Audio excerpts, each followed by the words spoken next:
tuned in to the Creative Ass Podcast. Hey, what's up, everybody? It's your boy, Michael Mueller for M3 Creative, and today you're listening to the Creative AF Podcast, where we talk about everything indie arts and entertainment.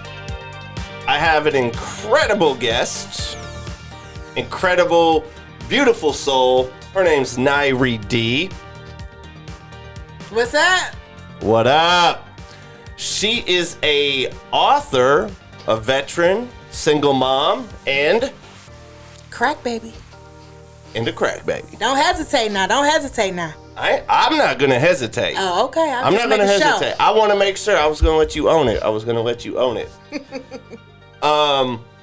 Today I think today is like a really it's a really special episode, just because I've been able to work with Nyree on putting together her story, her life story up to this point.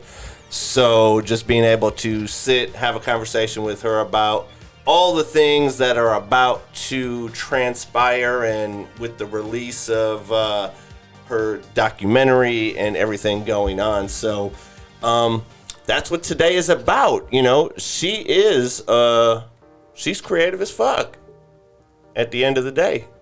Yeah, man.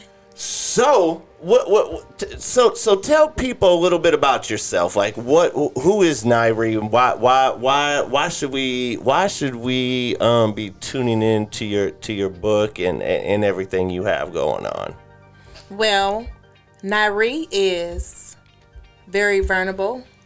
I am realistic. I model authenticity to the T. What you see is what you get. And I represent the struggle.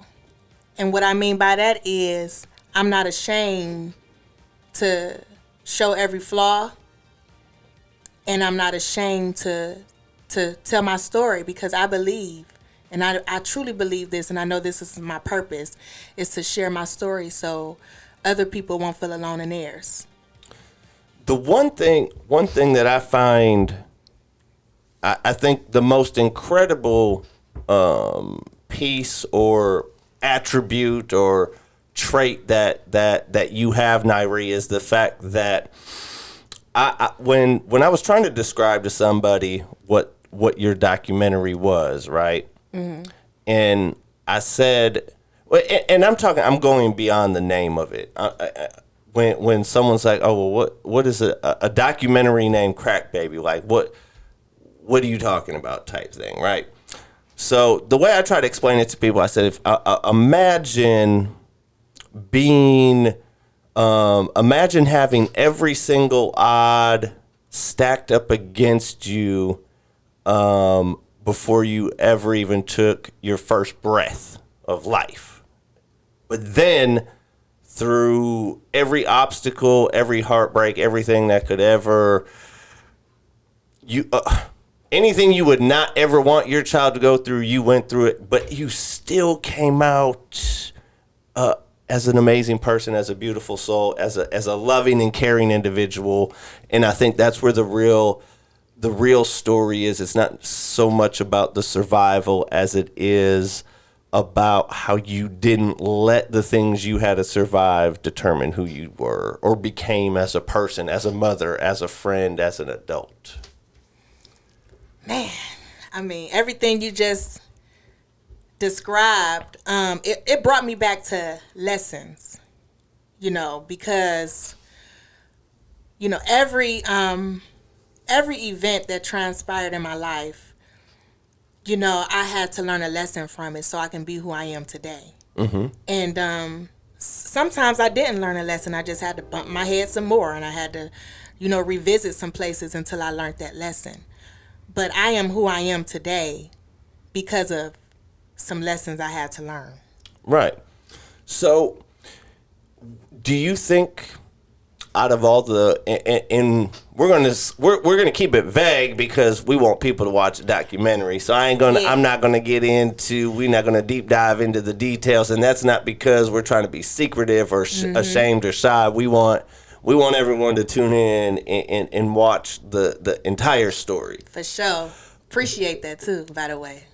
But do you feel like there was a pivotal thing or moment where that happened in your life where you're like, you know what, I can do better than where I'm at. I want to be better, or not even better. I want a different life.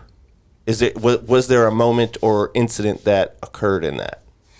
Well, I had many incidents where I wanted better, and growing up in the city of Cleveland, it was pretty tough for me. And, even with when I was, when I dropped out of school and, that was odds stacked against me because, I was pregnant and it was just so much going on. I still always wanted more. So I didn't let that hold me back, So I can say I had many times where I thought, okay, I wanted more. But the main thing for me was when I started to have babies. Mm-hmm. And I was like... How old were you when you had your first child? I was 20. 20, okay. And that was in 2008. And I was in college, too, at that time. And, when I had her, I was like, man, I got to do something different. And I think that's when my life did hit a pivot. Like you said, that's when I was like, okay, I was selling drugs, at that time. At that time, yes, because I had to make a living. How many years did you sell drugs for?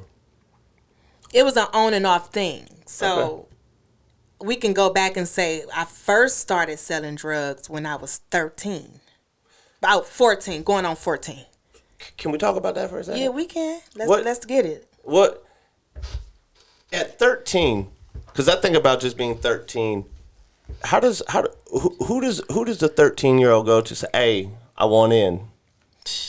I'm not talking about naming. I'm just saying like the process of like, and then to it, because to me it makes me also question the character of the person that's like, yeah, I'm gonna give this 13-year-old drugs to go and do this shit on the street, right? So I'm just trying to get an idea at that point where you're like, fuck it, I'm gonna go sell drugs.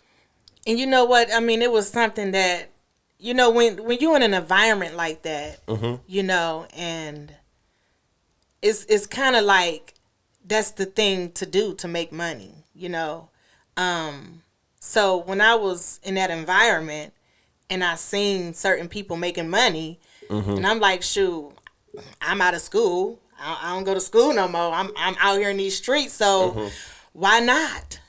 And, to the person who, did give me that opportunity, because that was an opportunity for me at that time. I think he just seen somebody that wanted to do it. I don't think it was, I don't look at it as a negative, because I just feel like, your environment is influence, and it's a big influence. So I don't look at it as a negative thing. Mm-hmm.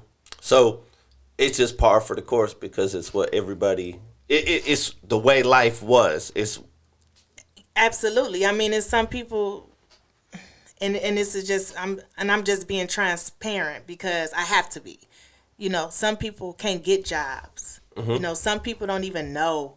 It wasn't even brought up, in that environment to where, okay, we going to work a 9 to 5 to get this, or, so it just is, it depends on the situation. It just depends on your situation, So now being a single mom, 4 daughters, and now you've written your first book, CRACKBABY, which has spiraled into the documentary.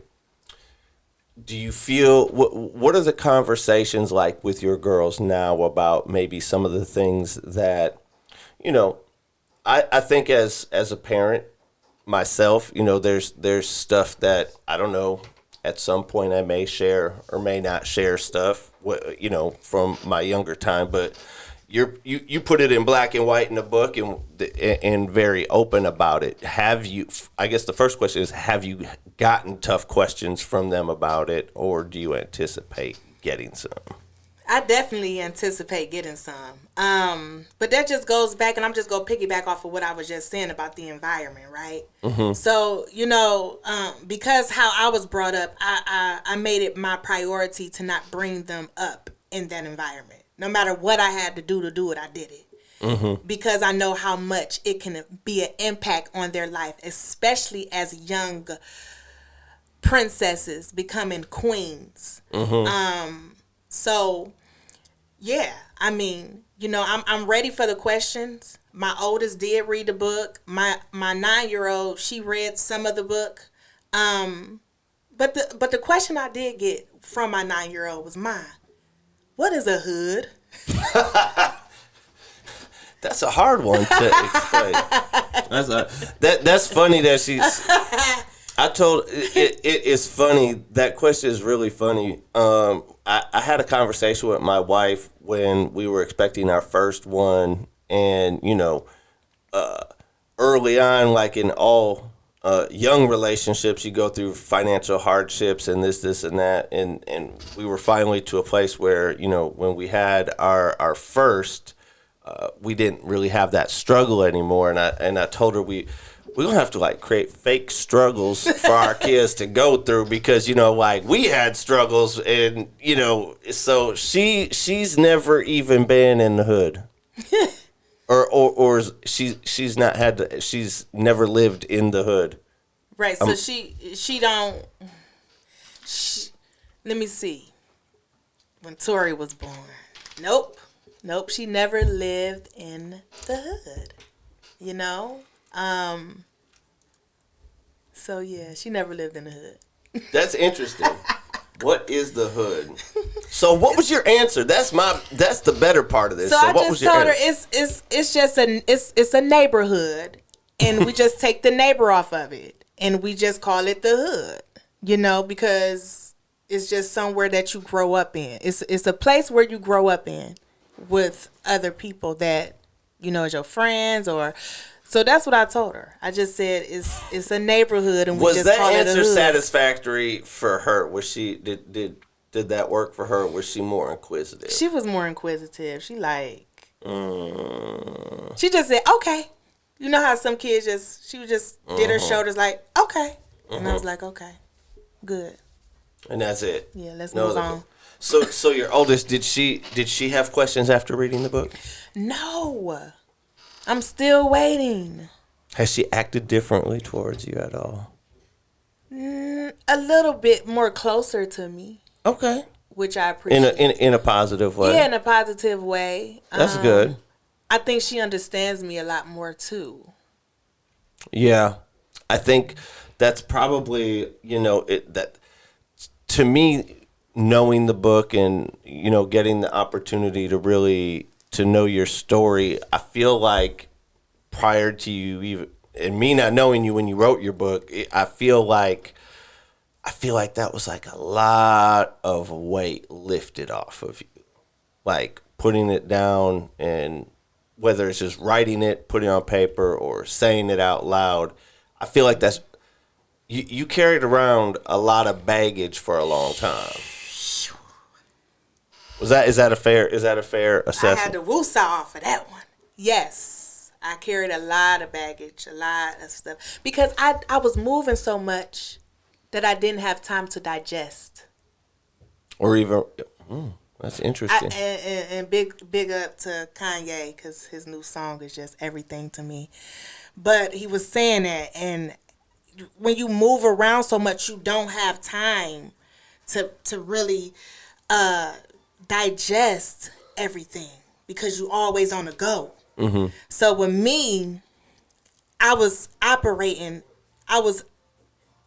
in dysfunction for a very long time. So, hey, what's wrong with them people? I don't know. You gotta get them together. I'm in my own house. In my own house. Anyways, That's how I be. the digesting. Yes, man. You know, so that's a lot of baggage because I mean you moving around so much. You don't have time to say, okay, I'm gonna let this bag down. And I'm gonna go in this bag and see what I need out this bag, right? And whatever I don't need out this bag, I can just throw away. So what happened was when I began to write, it was really therapeutical for me because I began to see all the baggage and I began to let some stuff go, not everything. Okay, because I'm still releasing some stuff today. But it was definitely very helpful for me when I began to write. So, because there's the one line that the one line in the documentary is, you know, when you started writing, you didn't realize you had been through what you had been through, and so what is that like, discovering something about yourself that you actually lived through, but for whatever, you know what I'm saying? Like, it was either you were too young to remember, but just the amount of, because I know speaking with your cousin Nike and her talking about the day they went to pick you up, and I'm just like, you have no recollection of that. I didn't even know that. You know. Wow. It's so much other stuff that I didn't even know. And I'm like, Dad, why didn't y'all tell me before I wrote this daggone book? Well, I think too that also speaks to me. It also speaks very, very highly of her character, because even, you know, she was instrumental in your childhood and helping as much as she could. Very. And at the same time, she could have spoke very negatively about the situation, but she never did that. She never put a bad taste in your mouth about anything. That's incredible. Yeah, and that's why I love her so much, and because it was never a negative moment where she said, well, you know, they doing this or doing that, or she, you know, it was never. She never just put that in the atmosphere for me to be negative. You know, you can easily be a negative person because negative is against you. You know, people are against you because of your background, or because your mama smoked crack, or because you looking crazy, or because you can't handle certain things the way other normal kids can handle certain things. I mean, it's a lot in that. So she was very positive in my upbringing, and it really helped me. Even though I couldn't cope a lot, still having that grounded person behind me, that helped me out a lot when I was dealing with some uncontrollable moments. So would you say, because I only know this Nyree, right? I didn't meet Missy. I didn't know anybody other than this Nyree, right? So, in me just knowing who you are and who you are now, one, I would never been able to tell that you went through anything that you went through, but also just being such a positive, optimistic person in life, like becoming a go-getter, this and all those things. Was there a point or time where you weren't the optimistic, where you did have a negative, like F everything type thing, or have you always been able to maintain the positive, I guess is the question. So for me, I had some on and off moments where I was very negative. I think it came where when I realized that I didn't have my parents to fall on, right? And I began to get this rejection from certain family members. And I just said, forget it. I'm just not about to start caring. Like, and that's when I was in my teenage years, and that's when I was spazzing out a lot. And what was the from family members the rejection? What type of, speak a little bit on like as far as rejecting you, how? So when my mother went back to the streets, I had to live with certain family members, you know. So, and no free promotion. I'm not saying no names. I'm not on that. I'm not saying nobody's names or anything like that. They know who they are. But, you know, I like that. I've heard that from you before. Where you, I don't say free promotion because I feel like when you pointing fingers at people and stuff, when you saying, okay, this person did this to me, this person said that to me, people are so negative. People thrive off of negativity. Mm-hmm. So unfortunately, that's the way life is. And I'm not about to be the person to spark that when I know certain people will feed off of it. Mm-hmm. So I just say no free promotion. You're not getting that out of me, you know, and period. Like, that's just how I feel about that. So even in my book, you don't see certain people names, you know, like certain things like that I just did on purpose. And it's a reason why I did that. And it's definitely some of it is negativity. So, yeah, I mean, that's the way it is. So with the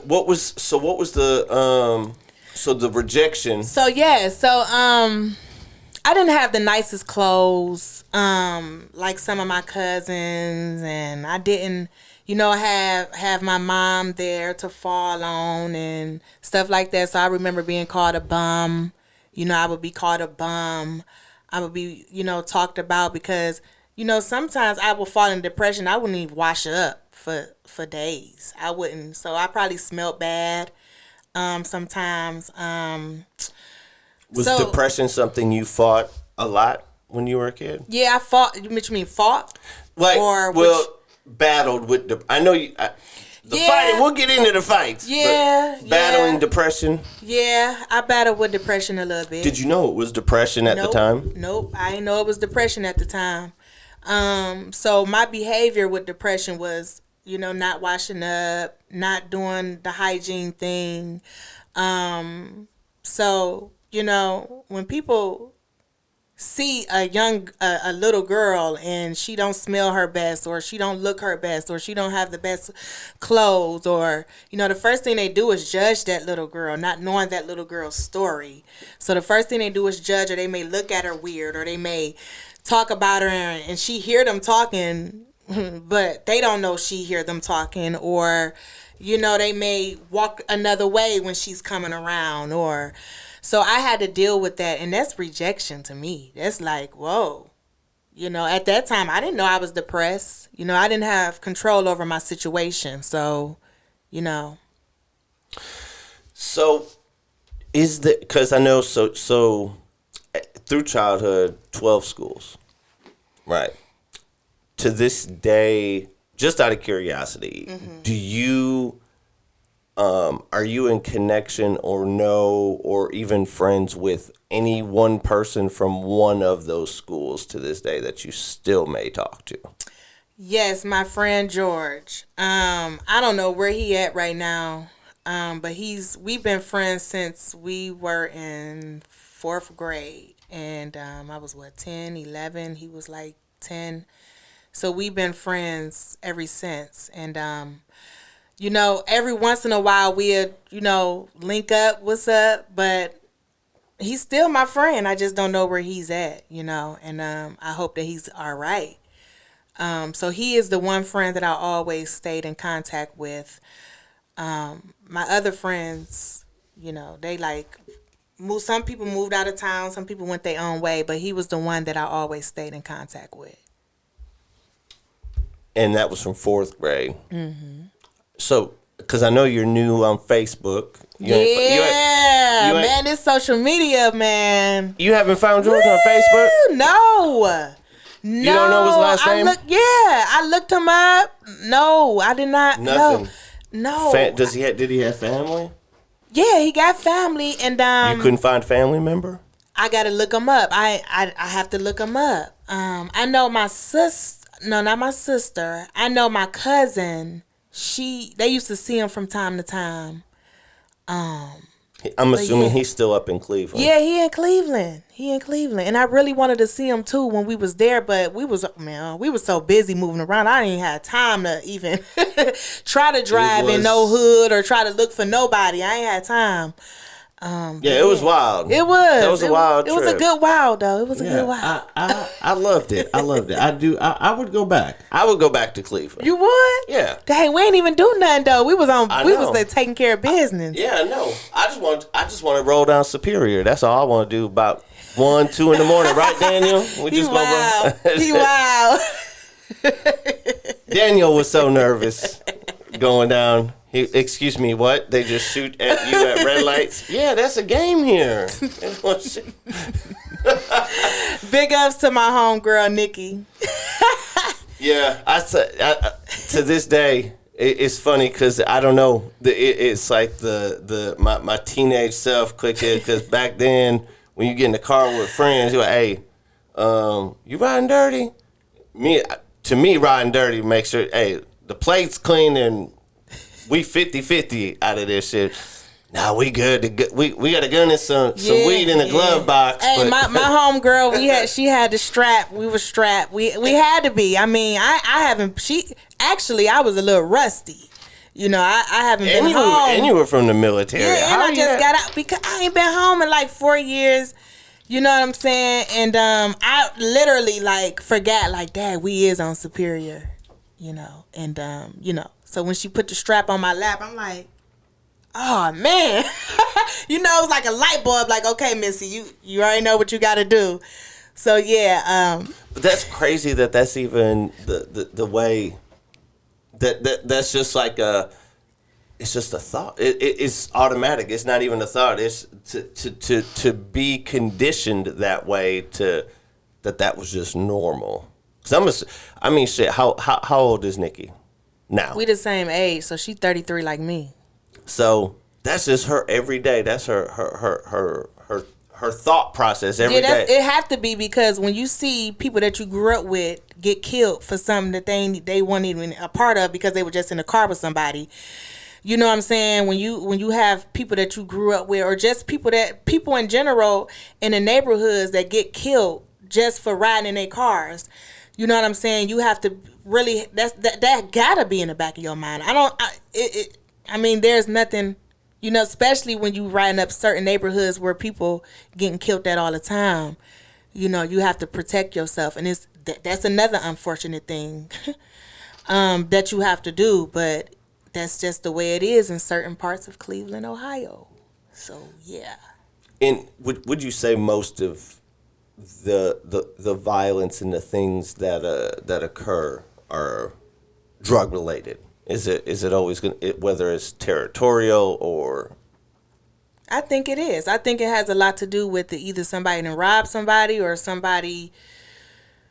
When you in that game, I mean, that's what comes with it. You got the drugs, you got the gun, you got all that stuff. It just comes with it because you got to protect yourself, and it's crazy. So how many,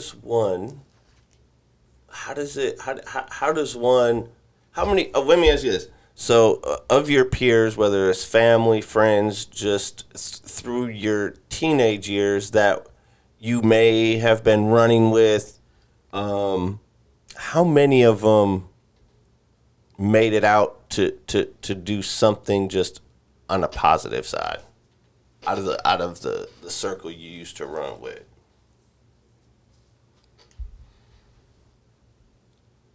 I can't even. Like I said, my homegirl, you know, my homegirl Nikki, she's a homeowner, she's an accountant, she got her master's, working on her PhD. That's one. I can say myself, that's two. Mm-hmm. Whew, I can't even. Beyond that? I can't even, yep. How many people would you say between 13 and the time you left Cleveland, how many people do you know that were murdered? My boy Pooh. My boy Will. That's 2.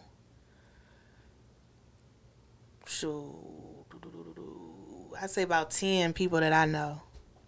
Between 13 and the time, and how old? Probably more. I really, because I know when I was 13, a couple people got killed.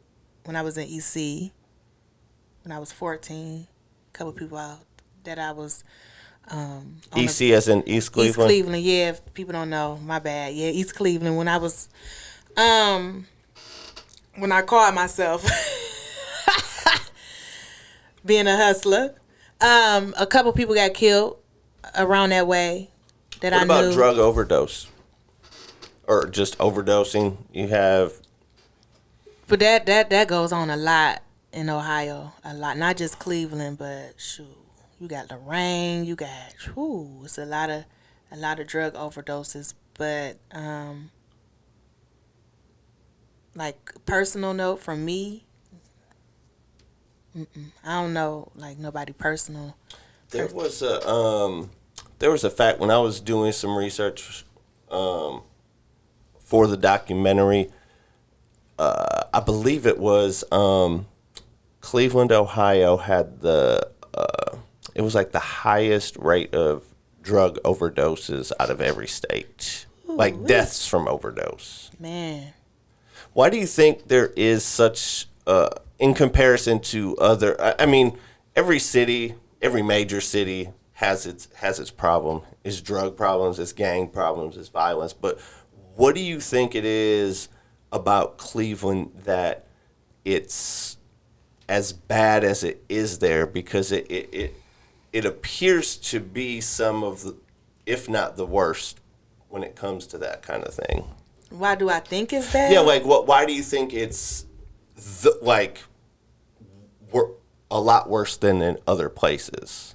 You know what I'm saying? As far as like what because like when I was talking with your cousin Nikki, and she was like, they will shoot up a car. They don't care if kids are in it. There's no concern for human life. Mm-mm. What do you? Why is that mentality, or what, in your opinion, why is it like that there, as opposed to you could go, you come south, it's a little bit different. I really do think that it starts from. I mean, you got so many parents right in jail, man. You know what I'm saying? It's a lot of fathers out of the household. You know what I'm saying? And it's a lot of mothers on drugs. You know what I'm saying? Then you got a lot of male figures, on the block. Like that's the way that they. When you look, okay, when you see somebody got a nice car and got money and stuff, and you like, man, I want that, but you don't got that father figure in your brain telling you, no, that ain't the way to go. You can do it this way. When you don't have that guidance and you seeing it out there like it's something special, that's what you like strive to do. So I think we have more of that. And like I said, I think it just stems from like no fathers in the home, mothers out here on drugs. You got a lot of single mothers. Like it's a lot of that, That's what comes to my mind when you say that. Like these people, man, we don't. It's just so sad that we don't have our fathers, man, our protectors. You know what I'm saying? We don't got that security. And then it's whoever's taking that place, whether it's not necessarily a family member, but it's the person on the block that the kids are looking up to. Mm-hmm. And they want to be that because they think it's cool. Right. Because they got the money. They have whatever. I noticed through your book, through seeing you do some public speaking, I'm gonna start calling you Nyree the Quotable, because I feel like you always dropping quotes. You always have these great analogies and references to explain things to people, and it's original ones that I haven't heard from other places. But one thing that I've heard you say several times is to use your struggle to your advantage, which, in some cases that may seem conflicting, because I'm struggling. There ain't no advantage in me struggling. But how do you encourage, or how do you explain that to someone to take whatever that negativity is and find a way for you to progress, even though you have whatever that struggle is? Right. So, I always like to take my clothes off first. You know what I'm saying? I like to be naked before the people, because I'm sure the people would be fans of that. No. Like, No, for real. I Like, know. I do it because they wouldn't understand it. So when I use my struggle to my advantage, and one of my struggles is my anger, right? So when I get in my angry zone, when I want to spaz out, I use it to my advantage, and what I do is I start writing, I start creating. So that's an advantage that because it's like me versus me. So I use it to my advantage. I don't let it beat me up like I used to. So was this something when you were younger? Did you have that same understanding of trying to use your struggle to your advantage? Well, it was my outlet. So at that time, that wasn't my understanding. So I had to have some type of outlet, or everybody would be dead around me. So I had to have. Meaning you would have been fighting some people. Like, God, this got dark real quick. This shit got dark real quick. No, for real though. So I had to have an outlet. My outlet was always singing. I would sing about anything. My sister used to say, "Girl, when you was hungry, you would be saying, 'I'm hungry.'" I would sing, and that was my outlet. Or I would dance. That was my outlet. When did you realize those were outlets for you? When you felt the anger get up, and what was it that you're like, okay, I know next time I get angry, I just start humming or I start dancing. Like, how did you figure out that was an I outlet? started to be aware of it when I was like 9. Okay. But before then, it was just like I would just sing, Yeah. But Did it prevent all fights? no, it ain't prevent all fights. When I was in the 4th grade, I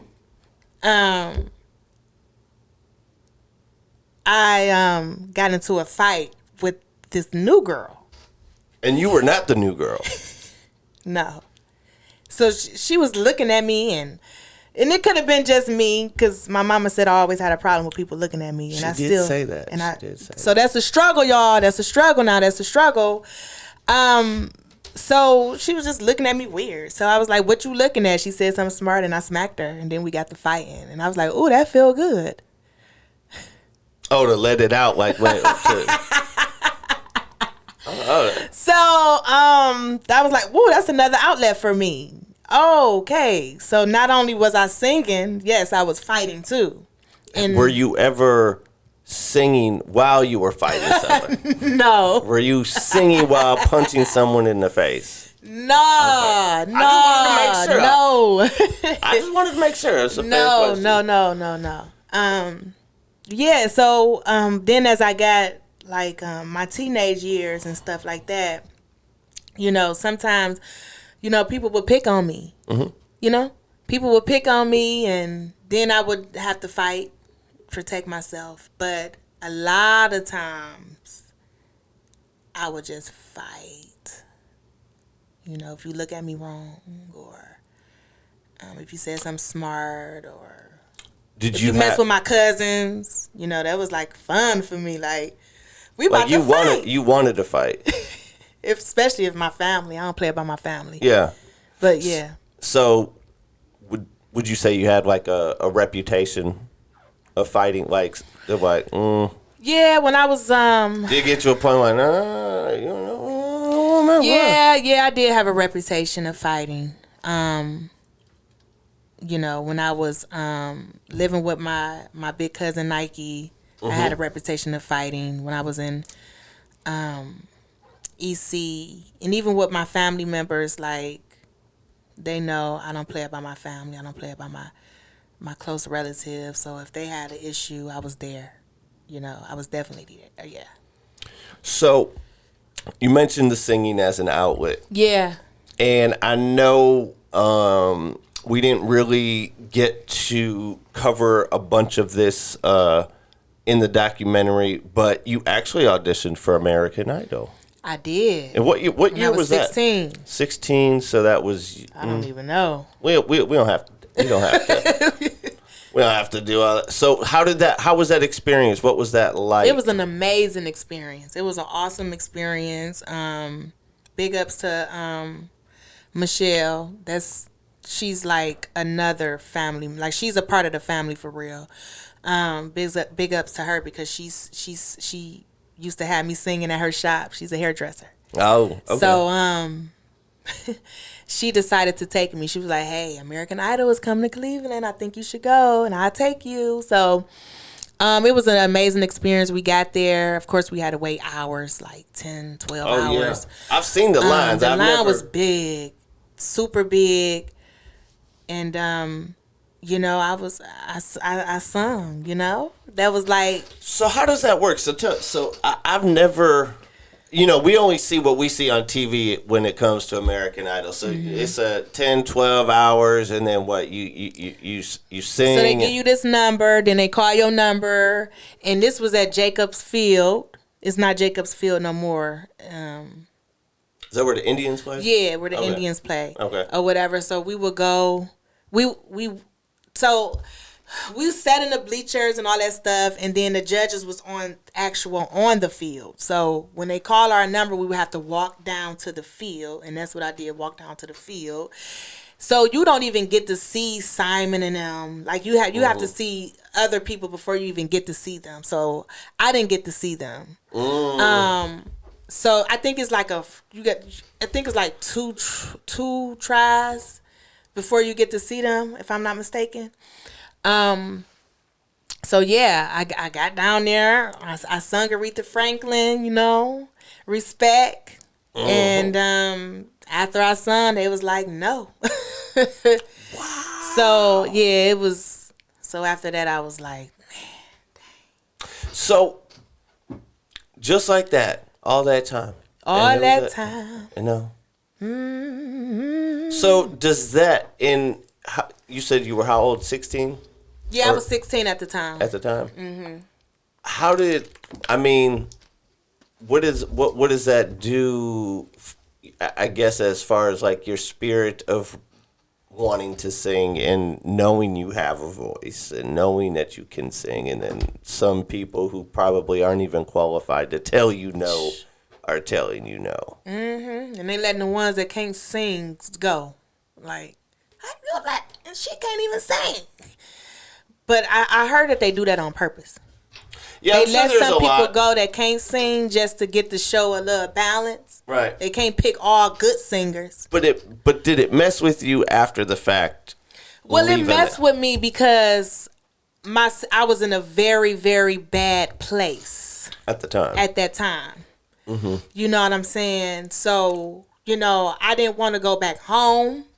You know, I just feel like, hey, this is a way to me to get the heck up out of here. So I didn't want to go back to that apartment where I was staying at with my mom. I was very, very depressed before I went to American Idol. So afterwards, I was really depressed because of my living situation and because of my mental situation. So yeah, after that, it was like, man, I think that was the first time where I was like, man, I don't even want to live no more. It took it that. Yeah, because that was like it. It was the. It be a build up, you know, and then Yeah. when something happens like that to a kid that's already in traumatic situation, that can really take a whole lot out of that kid, you know. Oh yeah. It took a lot out of me at that moment because I put my all Yeah. in that moment, you know, and for it to happen. And I mean the fact too, because you auditioned to get into the Cleveland School of the Arts, which I'm sure is not an easy task, and probably, you know, obviously the people that are judging those auditions are probably way more qualified to determine. Dr. Woods, I don't even know if Dr. Woods is still here, man. Dr. Woods, man, shout out to you, Cleveland School of the Arts. He was the director of music. Man, amazing guy. You know what I'm saying? Yeah, like they was very qualified. Right. So Very. you know, especially now in our current day and age, you know, there's more and more focus on mental health and making sure, you know, there's just a lot more light being shined on it. And, you know, obviously depression is a big piece of that. I don't think there's any more mental health issues now than there were back then. They're just not as The vocal. light wasn't shined on it. It's just like racism. Okay, we didn't have cameras to show racism back in the day, right? Mm-hmm. So right now the light is shining on it because we got cameras now. We got cell phones. You know, it's a whole bunch of that going on. So it's the same thing with your mental health. Back then, you know, it wasn't a thing. Everybody was shutting up in the household. Mm-hmm. You know, Right. couldn't nobody talk in back in the day. If you say one word, you're getting popped, or you scared to talk because you scared somebody go judge you or look at you wrong. So it was a lot of that going on. So now people are being bold and courageous, and they like, it's time to speak up. Right, And right. now people are speaking up. And I'm so happy about that because now I get to speak up because yes, I was born a crack baby, and yes, that did something to my mind. And I thank God for the military because the military really helped me to identify certain things that I was struggling with. And one of that was anxiety. So my anxiety and my anger together, I always had that issue.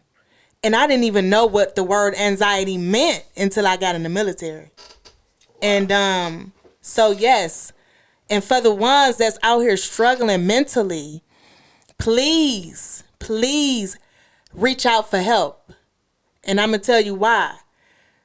Because I decided to get me a psychiatrist when I was in the military because I knew something was off.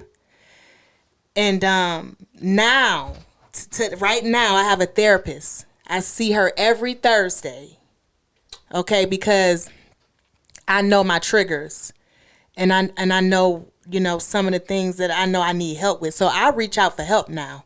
I'm not suppressing nothing no more because it's not good for me. It's not. I'm a mother of 4. I have to be right for my girls. If I'm not right, my household ain't right. So mental health is very important. That's like the top. That's like a priority. Is there things, for example, someone may have things going on in their life or even inside their head, but mental health isn't just something you can define in a dictionary, right? It's going to mean something different for you. It's different. So how is there a way or something that you could say or share with someone that's like, hey, if you feel like this, you know, like what is, and getting help is always in a different form and fashion too. So I think sometimes people may be dealing with mental health and not even knowing that they're having a mental. Is there a way to, I don't know, identify it or come to the realization like maybe I do need to talk to somebody or maybe I do need to do this? Is there like was there a point for you when you were like, okay, I need to go and I need to see this therapist or I need to do this because something's not right? So with me is I never could handle certain situations. I always say normal person because I'm not normal, but I'm okay with that today. You know, before I used to hide that part, but I'm okay with not being normal because I use that to my advantage too.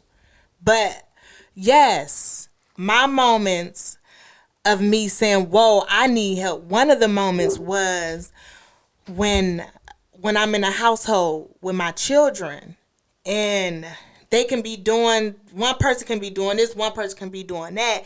And I just spaz out and I just go off like, I'm screaming, I'm yelling at my kids. And I'm like, whoa, Nyree, that's not them. That's something that you've been dealing with, but you just haven't seen it. So, I think my first time, really, I really needed help was when I spazzed out on my kids, and it still hurt me to this day because first of all, my kids, they are my blessings, and I don't ever want to hurt my kids in any kind of way. So that was the first moment when I said I needed help. So you made that determination. How long have you been seeing a therapist now? So so I got out the military December 2020. Mm-hmm. Okay. So I've been seeing my psychiatrist while I was in the military since 2018. Yeah, 2018 was when I first started seeking help. So this is 2021. So there's 18, 19, 20, 21. So when I get out the military, I said, "Dag, I need to continue to still have a counselor." Mm-hmm. So what I did was I started looking up numbers and stuff like that, and I'm seeing another counselor, but she is amazing. And do you feel like you were judged a lot growing up? Yeah, I feel like I was judged a lot growing up because even by family. Yeah, definitely. That's where it started from. It started from family. Do you think you felt? Did you feel loved by your family? I felt loved by certain family members, yes. But not as a whole. Not as a whole, no. Wow. So that again, and at that age, meant you don't even know what mental health is at that. No, so all you're gonna do is feel bad. Yeah, you're gonna feel bad. That's what I did. Most of my life was feel bad. And then when I found some outlets to make me feel better. Mm-hmm. Which even if they wasn't the right thing, okay. Mm-hmm. That's just how I let my release, mm-hmm. and it's unfortunate that sometimes people releases their frustrations and emotions and sadness in ways that other people would think that's not a good thing. But have they ever sat down and talked to that person and see, did they know how to manage that emotion? Mm-hmm. I mean, some people don't know how, and right. That's just how it is, and I think in the world that we live in today, everything is just so perfect, right? When you look on social media, that people go out of their way. They go out of their way to make it seem like it's perfect, yeah. Right? So then you got a person that's dealing with depression, dealing with mental health, and they see all these perfect people, right, on the screen or social media, and they like, I can never be like that. Right. Oh, so immediately, God, I really feel like crap. Yeah. You know what I'm saying? So, yes. So I just think that mental health is just so important, and you need a professional to help you. It's like, how long will you suffer?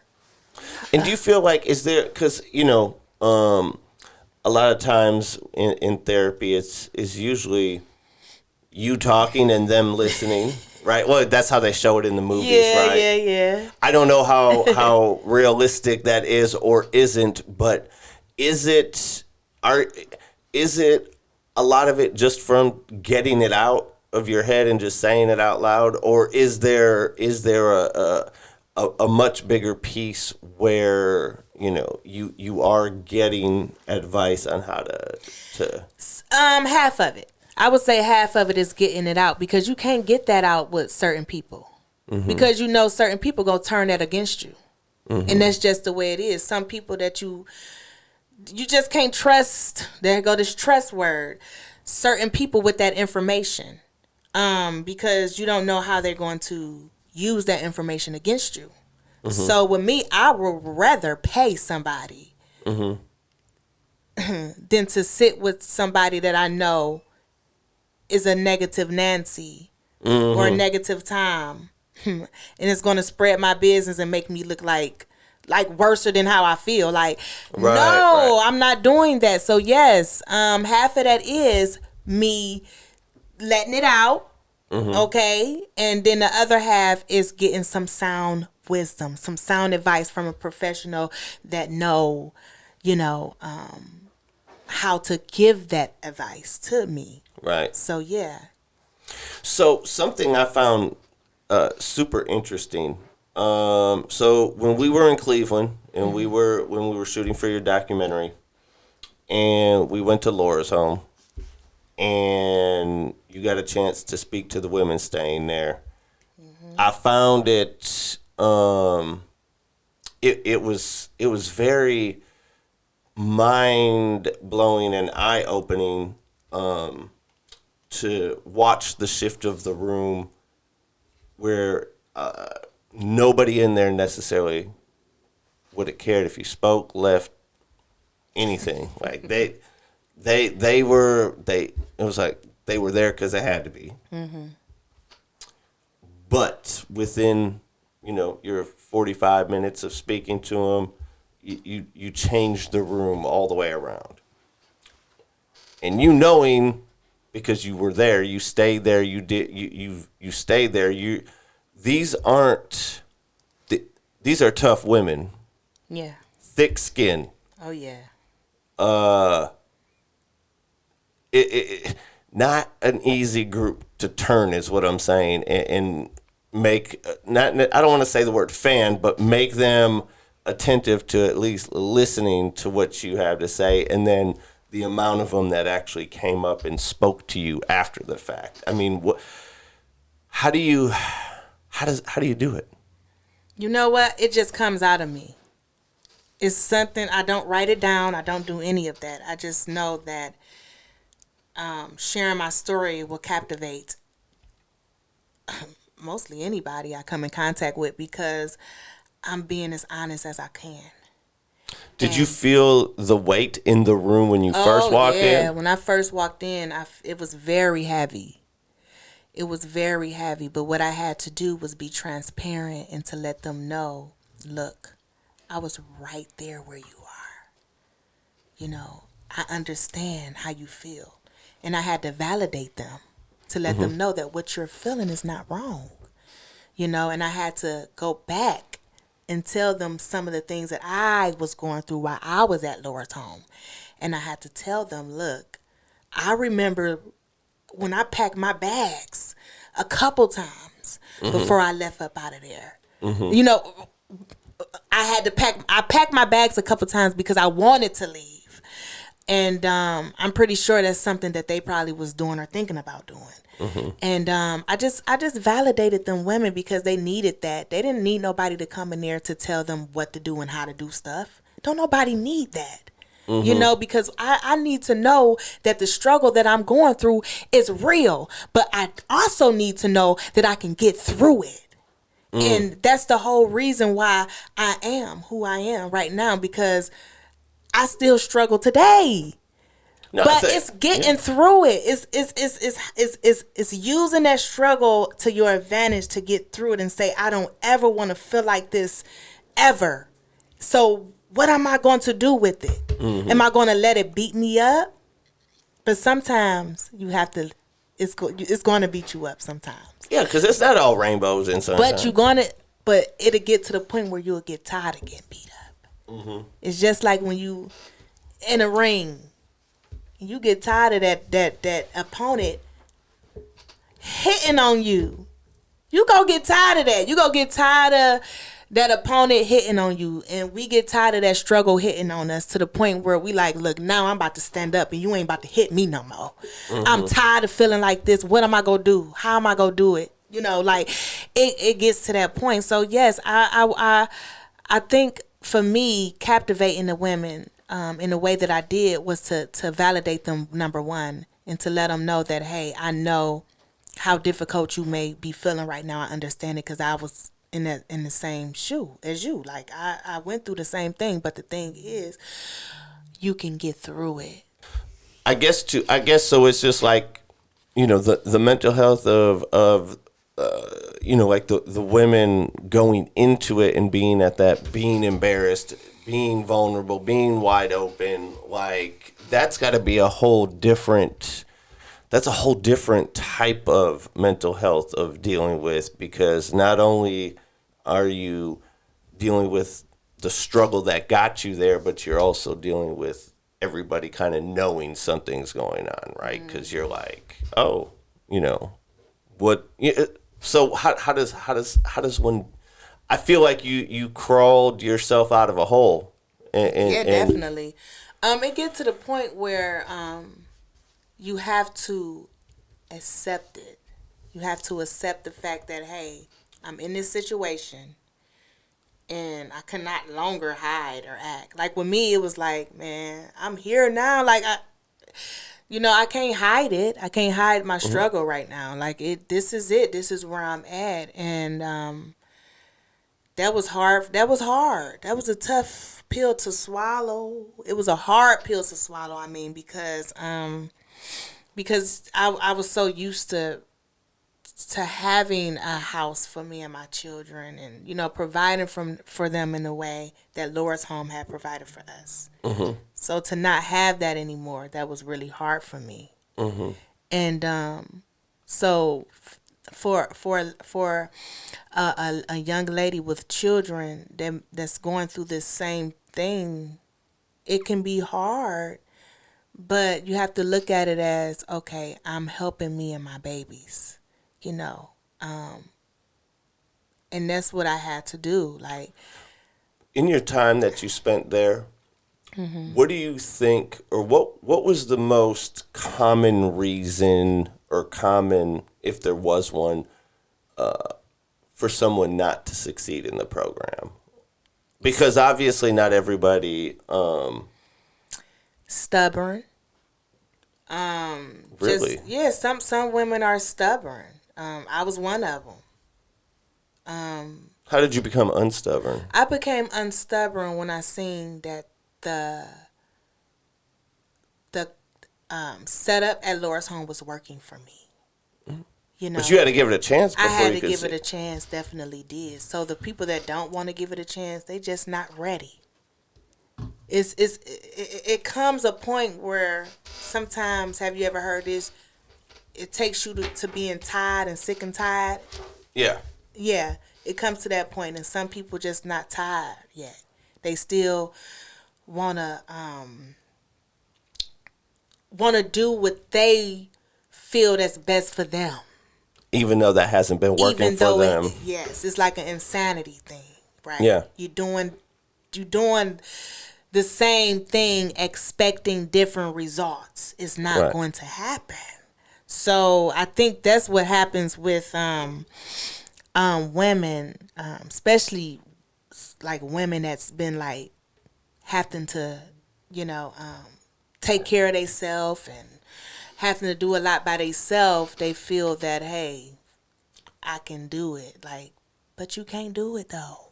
What do you think? What was it for you when you realized the program was working for Nyree? When I started using the information that they were giving me, right? So I said, okay, I made it up in my mind I'm going to stay at Laura's home. That was the first thing, making it up in my mind that I'm going to stay here. The second thing was making up in my mind that I'm going to use the information that they are giving me instead of being in my own mindset, trying to use my own information, which wasn't helping me. So, okay, using the information that they were giving me was point two. Using that information, waking up at a certain time, having a plan for that day, making sure that things are being done in the room that I was in, doing all of that stuff. But then the good thing about that was I had a peace of mind. I can see clearly. I felt good. So it was some good results from using the information that was given to me. So that's what I would say. That's what really, had me like, okay, it's working. It's actually working. Would you say since then everything's been is that you? Yeah, it's me. I have an alarm like this. So would you say since then those are still there's still things that you carry with you today that you learned from their program? Yes. Structure. How important is structure? Structure is very important, especially for a single mother. If you don't have a structure in your home, your house is going to be chaotic. You're going to be all over the place. You're going to be frustrated a lot because you don't have structure. It's like the kids, they doing any and everything. One day you're doing it this way. One day you're doing it that way. It's just too much for a mother, for a single mother at that. Especially when you're in a household by yourself and you have to manage everything. You have to manage working. Some women have to work. Then you got to manage making sure that the kids get fed, bedtime, clothes, schools. Like, you have to make sure everything is manageable. So when you don't have that structure, you just living a chaotic life. Very. Yeah. So, yeah, structure was very good for me coming out of Laura's home. And I used it. And then when I went to the military, that was another. That was even more structure. Man. Woo! But I'm glad that it was introduced to me at Laura's home. So it was a little bit, it wasn't as bad. It wasn't as bad. Because I already had that mindset of waking up at a certain time. Right. Having to make my bed before the lady come in to check and having to do certain things. So it was already in my mind. So when I went to the military, I was like, okay. You kind of already had you had one leg up on them already. Yeah. So it was all right. I got through it. So we're coming up on the documentary is about to be released along with 3 songs that you've written and recorded. Hey, let's get to it. So how excited are you to share that, to have that piece of your life and your story out there? Man, I am super excited. This is one of the amazing points in my life right now, because I know that this story is going to help so many people. So this story, this whole project is bigger than me.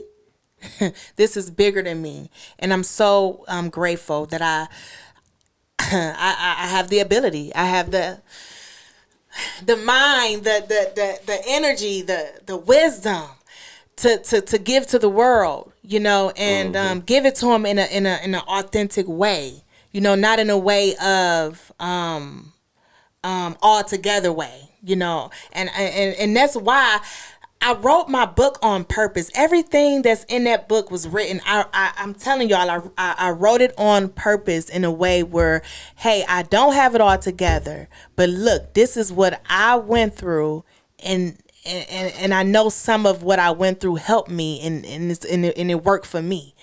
So I'm excited to share it. Like I said, I didn't see the documentary coming. But I'm glad. I'm just excited. I'm so excited. I'm so excited. Well, I'm really glad that you really highlighted something that I think is very important for people to understand that it's okay not to have it all together. Definitely. I don't know anybody to this day. I've never met the person who has it all together. They just may be having struggles, privately. You know what I mean? But the thing is that, having it together or not, you're getting through it. So I think those are some of the big lessons that you can pull out of it. And I think it's just for me, it's a very inspiring story. It's a story that people need to hear. And I'm really, really excited to see what people say about it and how it can impact, others when they see it. Yeah, I mean that's my whole thing: impact over influence. I think making an impact is so much greater, than influence. So that's all. That's my life, man. That's my life. That's what I enjoy doing. So where can people get in touch with you? Where can they find you? If they want to know about Nyree? If you want to know about Nyree D, you can find me at my website, meetnyree.com. That's MEETNYREE.com. Yep. I am also on IG, Meet Nyree on IG. I am also on Facebook, but it's Nyree Watkins though. So it's my first and last name. Just go to the website. Just go to her website. They got everything on there. You ain't got to write all that down. Go to her website, buy her book, and then watch her documentary. Yes, for sure. I thank you so much, Nyree, for coming on, sharing your story. Thank you for having me. Also allowing M3 to be a piece of your story, of your future. I know the other day when you were here and I told you your career begins on Monday when this documentary comes out. Let's do it. There's one last piece of the show. We call it the secret sauce. Oh, shoot. So, what the secret sauce is a tip or advice or something that you could share with others that you either use or practice yourself that's part of your secret sauce. So, hopefully, they can use that ingredient and make it work for them. Well, I'm so excited because, let me tell you something. Everybody was born with something special in them. You find that special and you take it to the gusto and you be you in that special. Don't look at what others are doing, right? Just do you. And you gonna be all right. So you are the secret sauce. I am the secret sauce in my sauce. I don't care about nobody else's sauce. I don't even care about Nyree D sauce. And Nyree D sauce is special. It's extra. She coming in hot. I love it. And I think that's a great way to put it, because we all do. We just have to find a way to unlock whatever that special is. Yes. So, thank you, everybody, for tuning in to this episode of the Creative AF podcast. Make sure to subscribe to us, follow us, do whatever it is that you do. And until next time, make sure to keep the dream over everything. Ciao. Powered by M3 Creative.